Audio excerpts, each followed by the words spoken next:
lagi ke channel YouTube saya, Iman Herman Sukardi.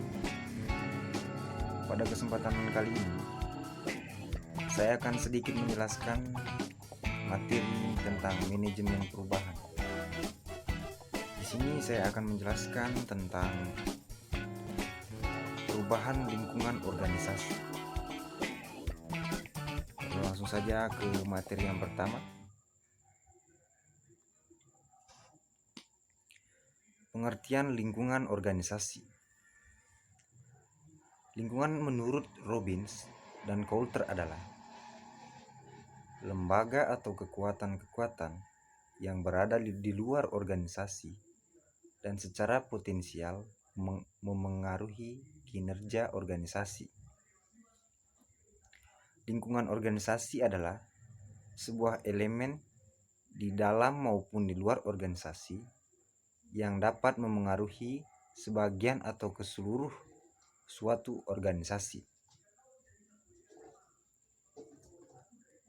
Yang kedua, faktor lingkungan yang mempengaruhi lingkungan organisasi. Organisasi bisnis yang beroperasi di lingkungan tidak dapat dimungkiri bahwa selain kegiatan bisnis yang dikelolanya, organisasi bisnis juga terlibat dengan lingkungan seputar lokasi bisnis. Oleh karena itu, organisasi bisnis perlu memahami jenis lingkungan yang berkaitan secara langsung ataupun tidak langsung dengan kegiatan bisnis.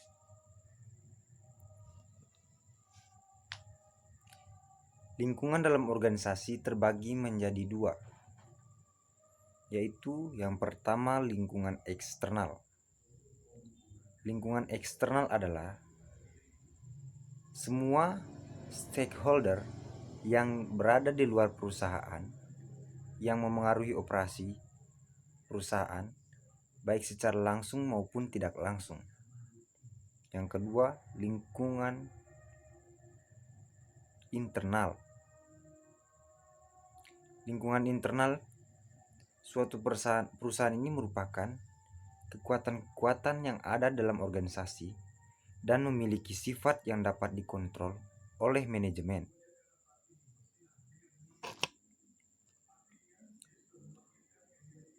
Selanjutnya, hubungan lingkungan dan organisasi. Hubungan dan lingkungan organisasi dapat dilihat melalui model berdasarkan James D. Thomson, yaitu adanya tingkat perubahan dan tingkat homogenitas. Tingkat perubahan melihat ukuran stabilitas suatu lingkungan yang diukur dengan skala tinggi perubahan, stabilitas, dan perubahan dinamis.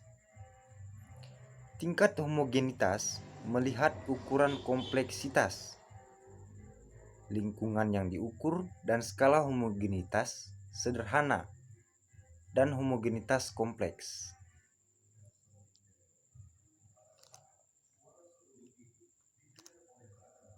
Selanjutnya, makna perubahan organisasi. Perubahan menurut Atkinson 1987 dan Broughton 1978 merupakan bagian kegiatan atau proses yang membuat sesuatu atau seseorang berbeda dengan keadaan sebelumnya dan proses yang menyebabkan perubahan pola perilaku individu. Perubahan organisasi merupakan kegiatan episodik, artinya perubahan dimulai pada suatu titik, berlanjut melalui serangkaian tahap, dan mencapai puncak dalam hasil yang diharapkan, berupa perbaikan dari titik awal.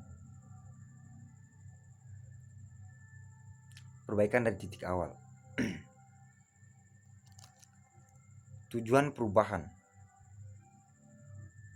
Menurut Stephen P. Robbins tahun 2001, terdiri atas dua jenis. Yang pertama, perubahan yang mengupayakan perbaikan kemampuan organisasi untuk menyesuaikan diri terhadap perubahan dalam lingkungan dinamis.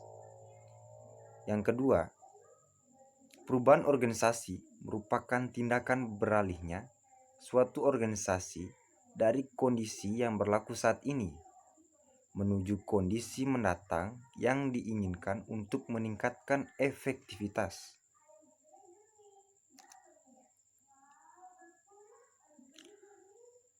Berikutnya lagi, teori dan model perubahan organisasi. Andreessen mengkaji teori perubahan organisasi dari berbagai referensi dan menyimpulkan bahwa model-model perubahan organisasi mengarah pada dua kategori, yaitu model kerangka dan model proses. Secara umum, model kerangka perubahan menawarkan struktur untuk mengorganisasikan perubahan ketika seorang pemimpin akan melakukan perubahan organisasinya. Model proses perubahan dipandang sebagai model yang mengantarkan pimpinan, organisasi, dan para warganya dari posisi saat ini menuju kondisi yang diharapkan dalam tahap-tahap kegiatan yang harus dilakukan.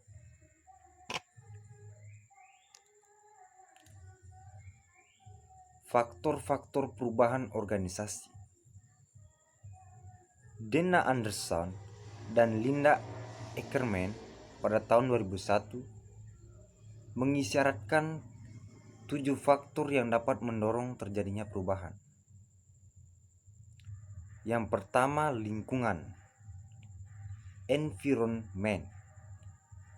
Yang kedua, sukses menembus pasar atau marketplace requirements for success. Yang ketiga, kepentingan usaha atau business imperative. Yang keempat, kepentingan organisasi atau organization imperatives. Yang kelima, kepentingan budaya atau cultural imperatives. Yang keenam, perilaku pemimpin dan karyawan atau leader and employee behavior. Yang ketujuh atau yang terakhir, pola pikir pemimpin dan personal atau karyawan.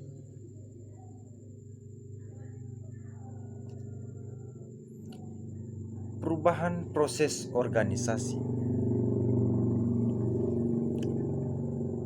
Ada 6 tahap perubahan. Yang pertama, tahap tekanan dan desakan. Pada tahap ini, manajemen tingkat atas mulai merasakan adanya masalah, tekanan, desakan, dan kebutuhan terhadap suatu perubahan. Jadi pada tekanan ini, dia mulai memiliki masalah, tekanan dari masalah-masalah tersebut, dan desakan-desakan dari hal-hal lain, dan kebutuhan perusahaan tersebut. Yang kedua, intervensi dan reorientasi. Setelah merasakan adanya tekanan dan desakan, para manajer mencoba berusaha menyelesaikan dengan mencari dan menentukan serta merumuskan permasalahan. Diagnosis dan pengalaman masalah. Pada tahapan ini, pengantar perubahan mulai mengumpulkan berbagai informasi atau data, kemudian menganalisisnya.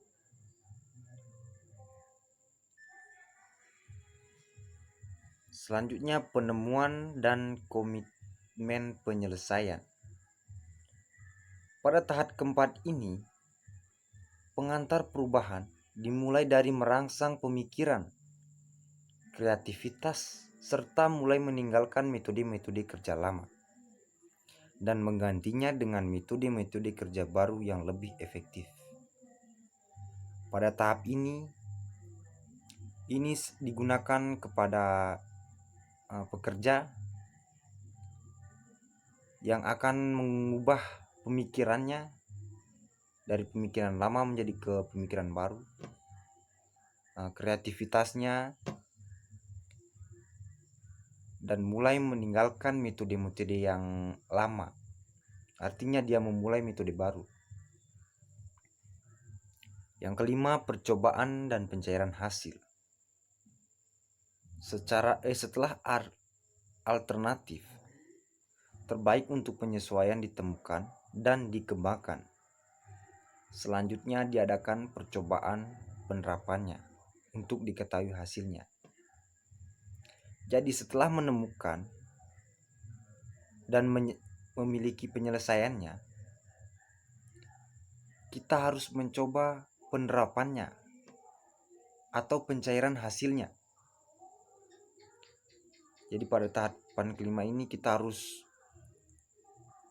mencoba untuk menerapkan, untuk mendapatkan hasil.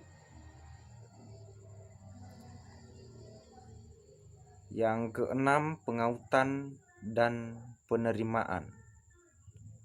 Setelah penerapan program-program kegiatan dalam rangka penyesuaian dengan perubahan ataupun pengembangannya telah berhasil dan sesuai dengan keinginan.